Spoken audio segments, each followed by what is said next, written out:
Hello, everyone, and welcome to the first episode of Future Work World podcast. My name is Barry Winkless, Chief Strategy Officer at Cpl Group and Head of the Future of Work Institute. And I'm Elysia Hegarty, Associate Director at the Future of Work Institute. Now, throughout the show, we will discuss a range of topics relating to the present and future of this thing called work. And interview experts in their field to inspire you to make changes to improve work and life.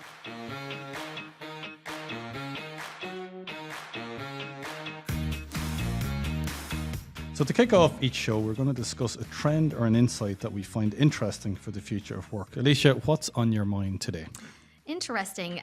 Today I wanted to chat about AR, augmented reality, and VR, virtual reality. And I'd recently read how they are positioning to revolutionise how we work and how we learn. And there's two examples that I have, particularly one that's been used for attraction and one that's been used for training and development. Mm-hmm.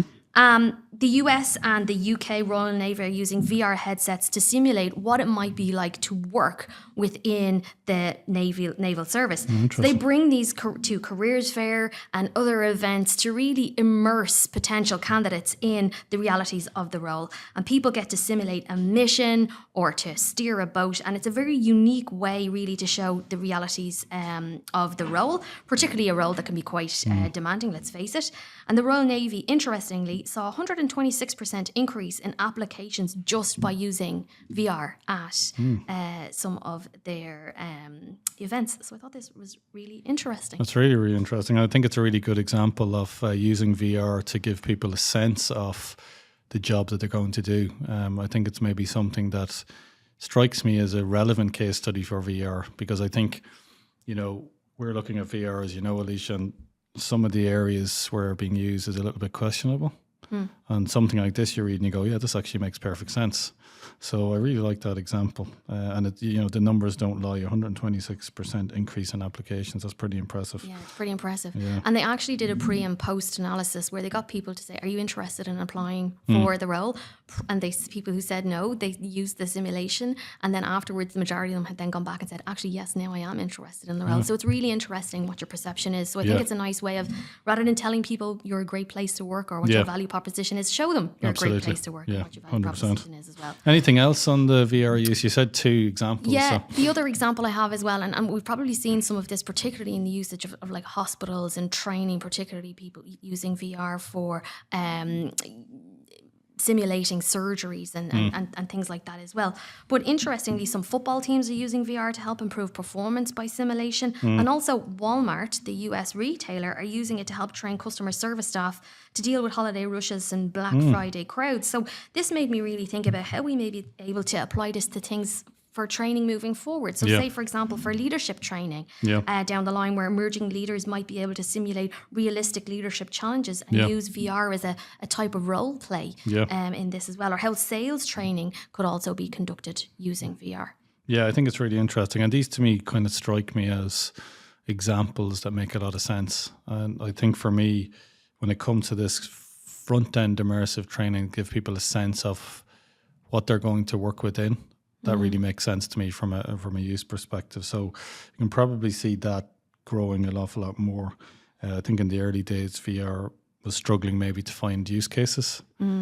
These seem to make a lot of sense. So I'm sure we'll see more of it. I know within the Future Work Institute, we've been dabbling in virtual reality conferences and events, and I know we're going to be doing more in that space as well.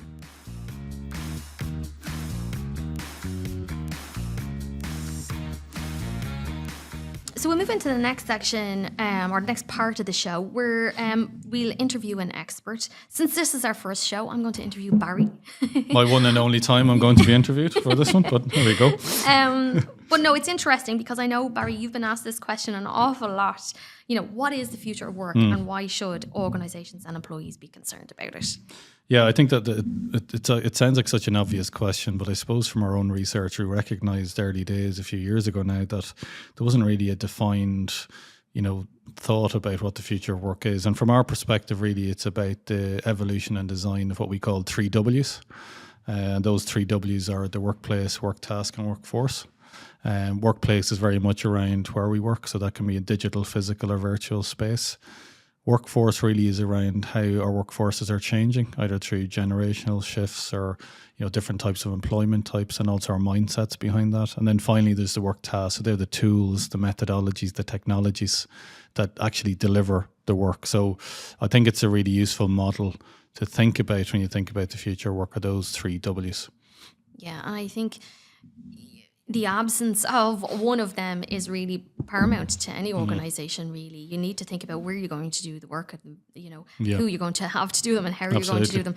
So it really is an important model for consider. Yeah, I think one of the big things we're seeing is, often people don't think about how the 3 Ws interact. So in order to really think strategically about the future of work, you do really need to think about how those 3 synergize, interact, sometimes are a conflict with each other, and really stand back and recognize, actually this has an impact on this and this has an impact on that. So I think, for example, when we had the enforced move to more virtual working, I think people were surprised at the lack of tools and supports, from a work task perspective, that were there for them to avail of, to work in a more meaningful way virtually. And, people are catching up with that now as well. Even things like, looking at the workforce differently and understanding that there's different ways that we can employ people, and then understanding that actually will have a major impact on your diversity within your organization, because you might broaden the net of kind of people that would like to work with you because they work maybe in different times, or they might work in different ways. So I think the big thing for me is not just about the 3 Ws, but it's also about how those 3 interact. And obviously from our own research within those 3 Ws, there are a number of what we call continuums that organizations can think about how they evolve each of those areas to become really much more of a destination organization for future employees and indeed current employees. Yeah, and I think it's important as well to note that they could be different for each organization. Absolutely. They're not all going to be the same, and some might not be applicable for other organizations. Yeah. So some organizations may not be able to have a fully remote workforce, absolutely. or they absolutely need to be on site. So it's really important that every organization, when they use this, if they use this model, applies it to their organization. Yeah, and I always use the analogy of an uncle of mine who used to have a very big, fancy hi-fi system with lots of buttons that you could slide up and down. And I always like to say to organizations, you've got 18 levers there that you can play to. The way you set those levers ultimately will be specific to your organization. And as you said yourself, Elysia, some of those mightn't be applicable to your organization, you might be able to do anything with. But I like to say, no matter what size of organization you are, you can at least move a few of those levers across those 3 Ws. But absolutely every model is unique. I think the big thing for me is organizations to recognize that there is a thing called the future of work. There is a model, and that if they think strategically about it, they can really create a new advantage. And I actually purposely use the phrase collaborative advantage over competitive advantage, because I think competitive advantage is really our previous generation. Now we need to think about the collaborative advantage. How do we work better with our colleagues and our communities, ultimately to have that broader impact beyond shareholder value. So, I think that's the key for me, is how they interact, how we use them, and how we think strategically about the future of work. Yeah, and I guess there is, some people may have this fear, the robots are coming for us and they're coming for our jobs and that's the future of work, Yeah. But I think even just from listening to what you're saying there, it's just evolving how we work and how, and the people who do the work for us. So there probably is, as you say, this collaborative advantage to really work with and together Absolutely. with technology and robotics. And I know we'll talk to other individuals, across the show, and we'll have them on the podcast. But I think it's really important. Part of the future of work is not to really fear it, but to embrace the technology and the opportunities. Yeah, absolutely. I actually use the phrase augmented humans, because I think if you look at it that way, it still puts us as humans very much front and center.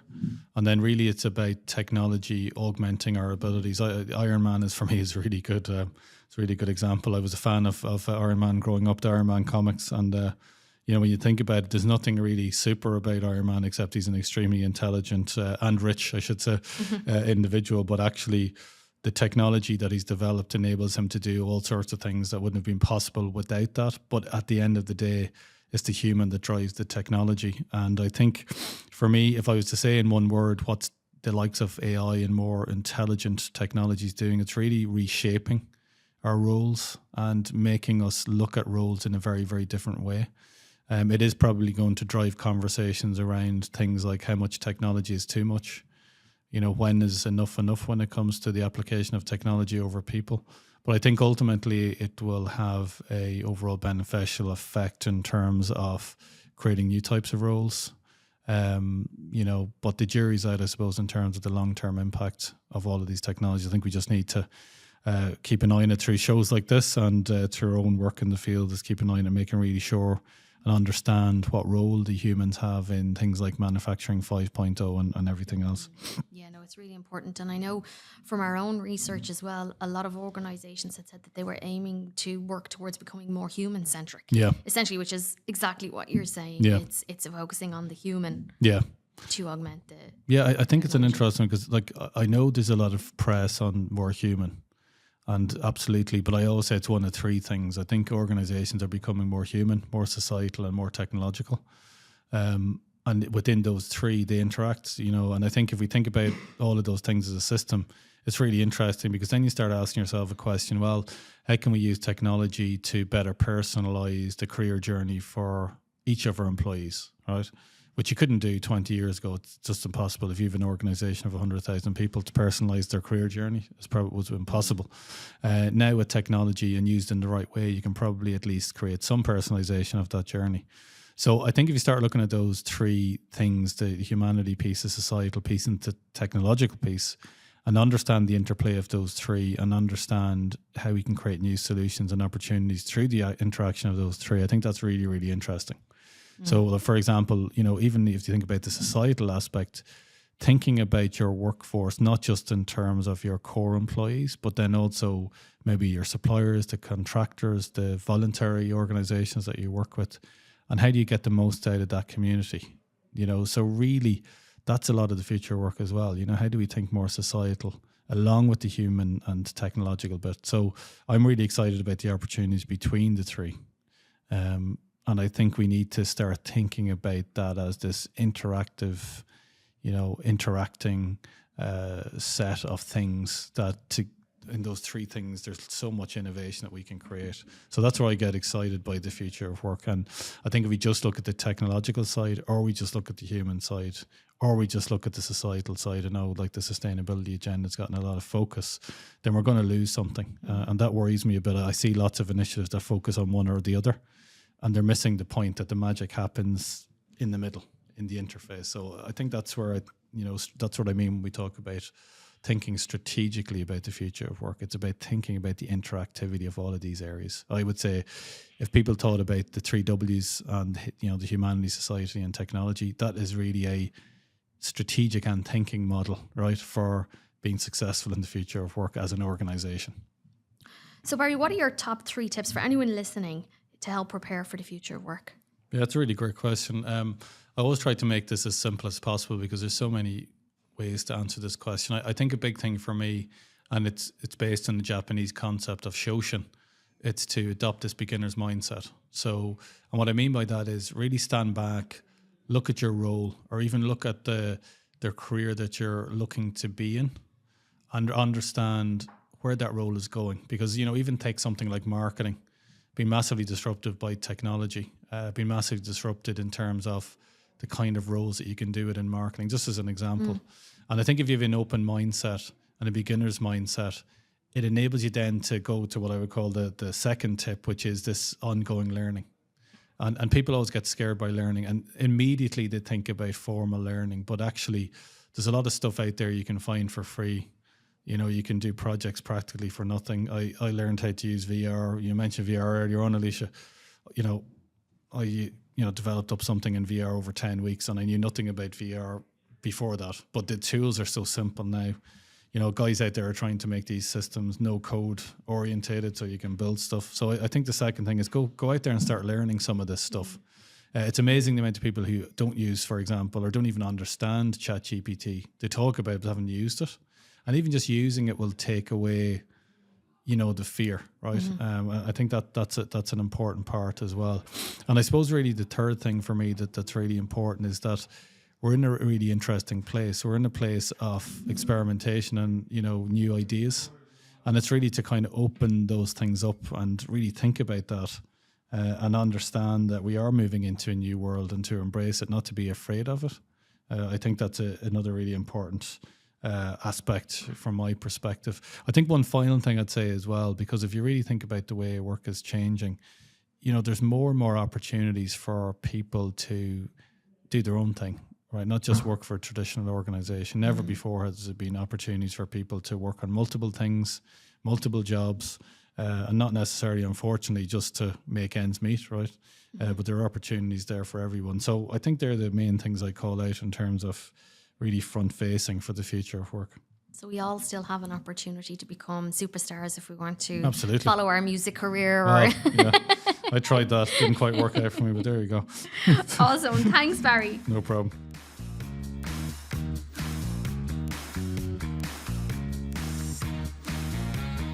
So guys, our last section of the show is what we call Artifact of the Future. And in this section, I'm going to share an artifact. This can be a concept or an idea that may well exist into the future. And the artifact I'm going to talk about today is a book called Meta Modern Management. It was developed by Charles Wordsworth in 2028. And the subtext is Managing Wellness, Experience and Transformation. The book focuses on leaders needing to put wellness as a priority, not just their own wellness, but then also their team's wellness, and thinking about wellness in a much more holistic way. So looking at wellness not just from a physical perspective, but everything from a spiritual perspective, all the way through to a purpose-led perspective as well. The second element it talks a lot about is the importance of leaders in designing experiences that matter for the people that work for them. And then the core tenet of the book actually is about how do we transform individuals' ability to transform themselves. So that's our first artifact of the future, Meta Modern Management. You'll be able to read it in 2028. Sounds like something I might write. Exactly, yeah. You can read a book that doesn't yet exist. Amazing. I love it. I love it. Thank you so much for joining us today. If you enjoyed the show, please hit subscribe and head over to your favourite podcasting platform to listen to more episodes. And also come and join the conversation over at futurework.world, where you can download our white papers, join our event and discuss future work topics with other leaders from around the world. Thanks very much. Thank you.